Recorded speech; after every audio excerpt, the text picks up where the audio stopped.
It does feel like there's something missing, huh? Right? Why not? Why not one more? What? Yeah. Just like this one.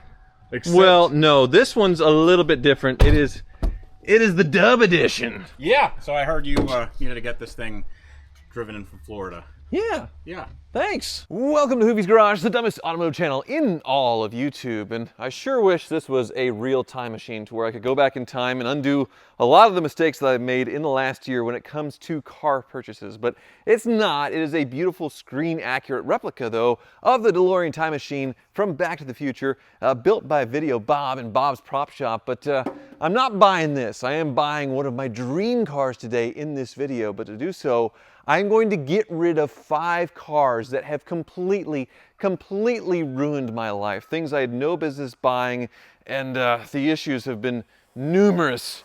And yeah, a lot of this kind of stuff happening. Bob, that's a thick one.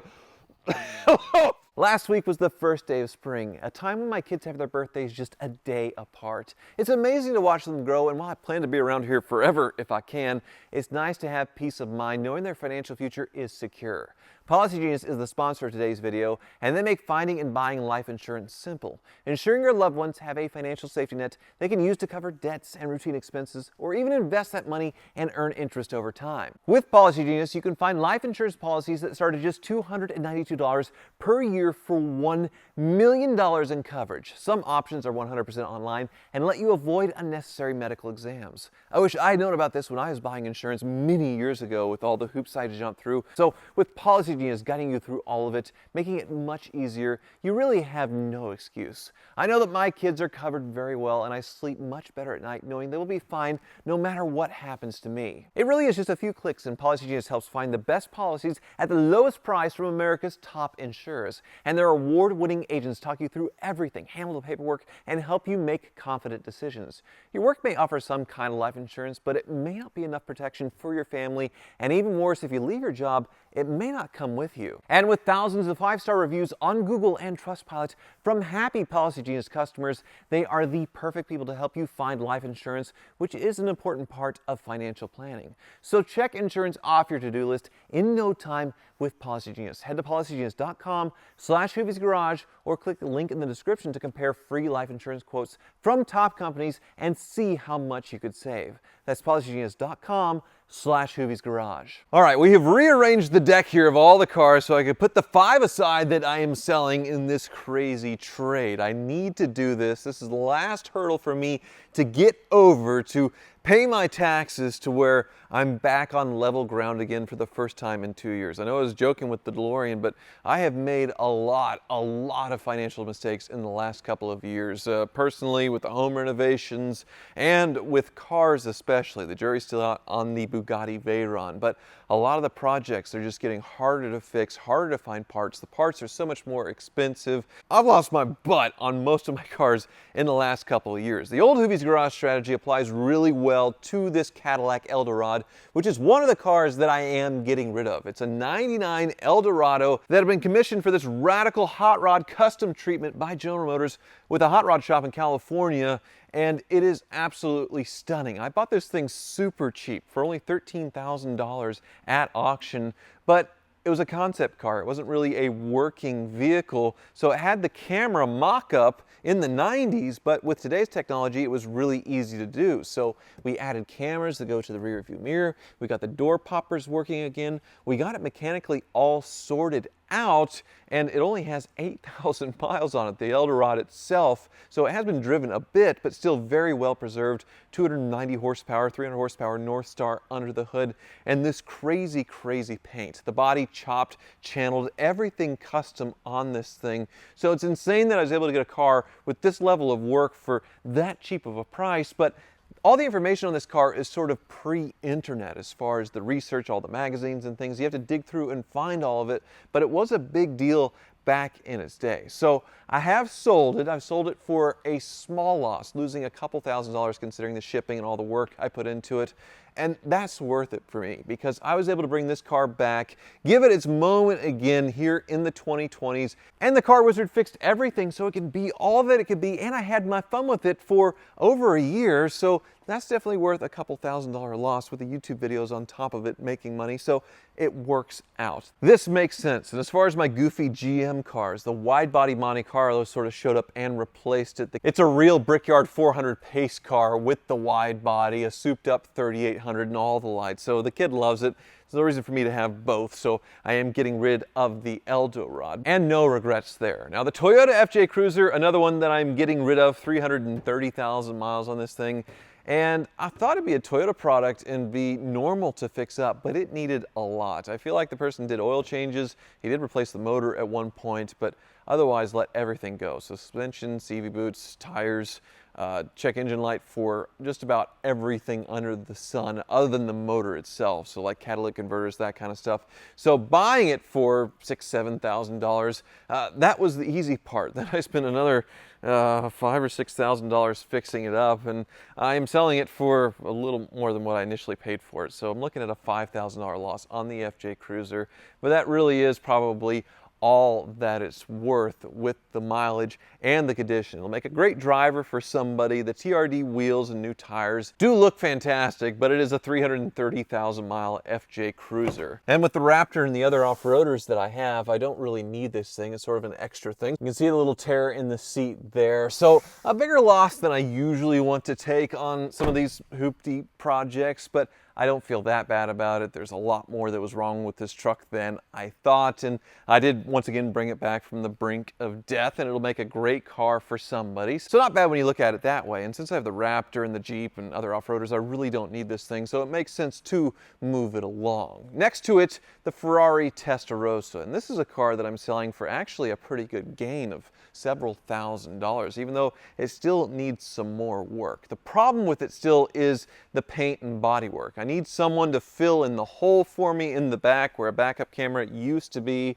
There's a little bit of undercarriage work that needs to be done in the undercoating and stuff that's sort of peeling off some surface stuff, not a big deal. And then the nose is all chipped up and a few other really minor odds and ends. But it's just had an engine out and all that stuff, and I don't have somebody here in town to do body work for me. And I don't want to try somebody new on such an amazing car like the Ferrari Testarossa. And I don't really want to spend the money, like $10,000 plus at a high-end shop right now, so it made sense for me to sell it as is, for this dealer to take it to the finish line, or sell it as is himself as, you know, a mild project, but it drives down the road great. This one, it hurts a lot to sell this one, but I needed to make the move to buy this dream truck of mine that we're going to be picking up later. Yeah, mercifully, the Fisker is another one that is going, and I don't think the selling dealer is very excited about buying this one, even though he kind of is, because he was an automotive design student, so the Eldorado really spoke to him. Now he's a car dealer, so on one side it's a really cool design, but on the other side, the Fisker is going to be a tough one to sort out, but I'm selling it to him very, very cheap. I paid $22,000 for this thing on Bring a Trailer, and it was the biggest I've gotten scammed in a very long time. The blower motor never worked from the moment I picked it up. There were some other serious issues with it, and with the blower motor not working, I just didn't want to fix anything else because it's something inside the software with the infotainment screen that is acting up. We replaced the blower motor, and that didn't fix anything. So I just sort of left it alone, left it up on the lift for almost a year, and haven't done a thing, but only 18,000 miles on it. Now, I'm selling it to him for over a $10,000 loss, considering shipping and everything else. So this one, it really, really, really hurts. I wanted to like this car. I thought it'd make a great driver as far as something really cool, but also not that expensive. But in my case, it seemed unfixable. My only option was to ship it off to Philadelphia to an expert in these, and he was pretty confident that he could fix it, but $1,000 to ship it out there, $1,000 to ship it back, and who knows what else was going to happen as far as repairs and the cost and how much that was going to be. I don't know this person very well, so he may have me over a barrel, or he may have taken care of me. I don't know, but it's not my problem anymore. And other than the massive, massive loss, I am pretty thrilled to have this one gone. Now, next to the Fisker is, well, nothing. nothing. I've been ignoring this car in the background of my videos for many months now, and I know you guys have been calling me out on it, but I just haven't been sure how to approach this car yet because it was something I impulsively bought at the fall Barrett-Jackson Scottsdale auction. A 2003 Mach 1 in blue with the manual transmission and like 11,000 miles on it. So it's basically brand new in the wrapper. The condition is just absolutely astounding. The leather is still soft in this thing, which usually this cheap leather just hardens right up, but this one is almost like totally mint. And it was going what I thought was an amazing price as I was doing the live TV coverage on the History Channel. I watch all the cars go, and this one, well, sort of caught me as like, this is too cheap. I have to buy this. And I did. But then after I bought it, oh, it's just so nice. A real shaker hood on this thing and pretty good power. Of course, the Cobras had a lot more power, more desirable. But I love the Mach 1s. They brought it back for the first time in many decades with this body style, and I thought it was really cool. I remember seeing one on the showroom floor in high school when I was a kid, but that sort of nostalgia sort of made me buy this thing without thinking, well, what would this car do for me other than being something really cool? I already did a Mach 1 many years ago, one of my earliest YouTube videos, a very cheap one, went through it, had my fun with it, so why do it again and with a 10,000 mile example that needs absolutely nothing? So I was scratching my head trying to figure out what to do video-wise, and well, I didn't do anything video-wise with it. So I've sold this one. I've sold it for what I paid for it. No loss, but I did get to enjoy this absolute time capsule example for a few months and move it along without losing any money. So that is wonderful. Like I said, I'm just digging myself out of this house renovation and the taxes and all the stupid things I've done in the last couple of years to where sort of I'm back starting over to zero. And from there, I need to be smarter. I need to be a lot smarter about my choices, about what cars I'm buying for content. I still want to be the dumbest automotive YouTuber, but I don't want to be a complete and utter moron like I have been these last couple of years, and you all have been pointing it out on the comments. I know I've been driving myself off a cliff, and I'm going to try and stop just short of the cliff and just hit the brakes, slam on the brakes, and think about things for a little bit.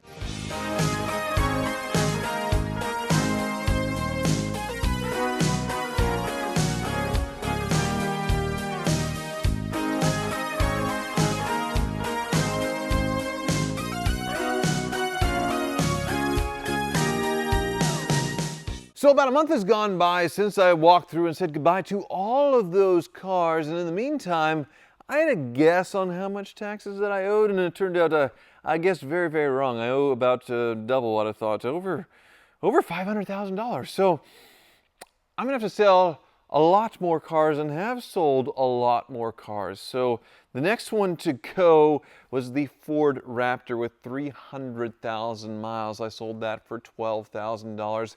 A little more than what I paid for it, but I did spend a lot repairing it. The next one to go is this one. It is sold and on its way to England at some point, so pretty interesting destination there. My 1949 Cadillac, which is modified with a 500 cubic inch V8 under the hood. Nice modern suspension, more comfy interior, something from the late 70s or 80s. Just an amazing sort of daily driver classic here with air conditioning, everything you would want. Burbly, amazing sound out of the exhaust, and this is the birth of the fins right here. This twin tail was designed to look like the P-38 Lightning, the twin tail fighter plane. I have the first half of payment on this one, hoping to get the second half soon. But that was a hard loss. $46,000 though will go a long way towards paying everything off for the last time, and I'm not going to do this to myself again, that's for sure. Another one to go is this one, my Saab 97X Aero. I sold it for what I paid for it. Really haven't done any repairs, so no big loss there. Interesting vehicle, but they only made 500 of these in 1 year and a few hundred in the next, but it's basically a Trailblazer SS in a tuxedo. So it is an LS2 under the hood, all-wheel drive. This is when Saab was owned by GM, so they tried this out. Nobody wanted them because they were almost $50,000, but very goofy what they did to the interiors of these to make them more Saab-erific as far as the seats and the vents and the key down here. Goofy stuff like that. but a nice car, 148,000 miles, selling for around 10 grand. The next one to go will be my Model S Plaid, which is inadvertently a Trump spec, since he's now bought one the same color and all that stuff. And the videos, honestly, have been a little off-putting because Tesla is so politicized now. It's very different from when I bought my Cybertruck a year ago. We were talking about the car, we were talking about the good and bad with that vehicle. And if you say something nice about a Tesla, you get bombed in the comments in your like ratio because you're saying something nice about an evil man's car, the CEO who's building it, Elon Musk, and his political ties. But then if you say something negative on the other half of the coin, people get angry because how could you say anything mean about Elon Musk? He's saving the world. So you can't win with those videos anymore. As much as I like the car, I need the money more than the car. So I'm selling that and then one more. It's going to be something. I don't know, another one of the classics, the 62 Corvette or the Fury. I really don't want to sell any of those. But what is here now is what I traded for those 5 cars. I got a big check and I got this, which is very exciting to get. Even though I'm in a terrible situation right now, I'm happy that I got it. It's a 2006 Cadillac Escalade, and it is very, very close to the Holy Grail. This is the most expensive Cadillac Escalade to ever sell on Bring a Trailer in this GMT 800 generation. So it is the Avalanche style body that I love so much. If you saw the Avalanche video, it is the same setup in the back with the side saddles and the rear bed that folds into the cab. But this one is in just amazing condition. When I saw it come off the truck, I couldn't believe it. White diamond tri-coat, and you go inside. This one only has 16,000 original miles on it, and it spent its entire life in California. So the gentle climate on top of that just makes it a mint vehicle. It's absolutely astounding how nice this car is, equipped with rear entertainment as well. And yeah, 16,108 miles, and it just looks brand new everywhere. I mean, just look at the door panels, the switches, the seats have a little bit of wear, but not bad. It even has new in the wrapper as far as the door sills. That was never taken off of this thing. When you look underneath though, that is what is absolutely astounding. It looks factory fresh. So when you compare it to my daily driver Escalade over the last 3 years or so, this one's about to cross 100,000 miles. A very, very nice example, but normal wear and tear for 100,000 miles in age. And this one's in Kansas and in very nice shape, but that's what they normally look like. That's what a really nice one looks like underneath normally, but you saw the other one. It's just absolutely insane. So Geneva Motor Cars sold this once, and it set the record, $38,000. The guy put new tires on it, new Michelins, which this is the factory 22s. 1 year only for this body style to get the 22s. And he drove it for a couple of years, put maybe 1,000 miles on it, and decided he didn't want it anymore, actually selling off a lot of cars, sold them back to Geneva. Spencer at Geneva Motor Cars knew I was looking for one of these, so he offered it to me, and I said, oh, this is a really bad time because I need to sell stuff to pay taxes. And he proposed me trading in all the cars I needed to sell. So that's what I did, and that's how I have this absolutely astounding example. I mean, look at the crest in comparison. So yeah, normal wear and tear on a Cadillac Escalade crest and grille compared to mintiness. It's just absolutely astounding, this thing. But what's funny is when it rains, it pours. So this is, well, arguably the nicest one on the planet because it's a lifelong California car, but the lowest mileage Escalade EXT in this generation was offered on Bring a Trailer last year. I was the high bidder at $34,000. It only had 2,000 miles on it. They wanted over 50 grand for it, which I was never ever going to pay for one of these. But the crazy part is that Escalade is back and selling, no reserve on Bring a Trailer, so who knows what it will bring. Arguably, it's the nicer version because it's such low mileage, but it doesn't have nearly as nice of an undercarriage as this one. I'm doing the full transformer as I'm talking here. So this folds down, and then you are in the truck bed, and this all comes out as well. You can put the glass inside of this panel, and then you have the truck bed going into the cabin. And it's just so crazy cool, this thing. It is a transformer, and it is a luxury rider Cadillac. But it will be interesting to see whether the Riptide Blue one dethrones this for the most expensive second generation EXT to ever sell. But I am very happy with mine. With 16,000 miles, I can still drive it some. It has new tires. When you buy one with 2,000 miles on it, you don't want to drive it. You want to keep the miles as low as possible. With this one, I can put 5, 10, 20,000 miles on it, and it would still be an extremely low mileage example. Not that I'm going to do that. If I put 1,000 miles a year on it, that's barely anything, but just enough to be able to enjoy it and preserve one of the nicest EXTs on the planet. It's just so cool to have the Holy Grail time capsule here.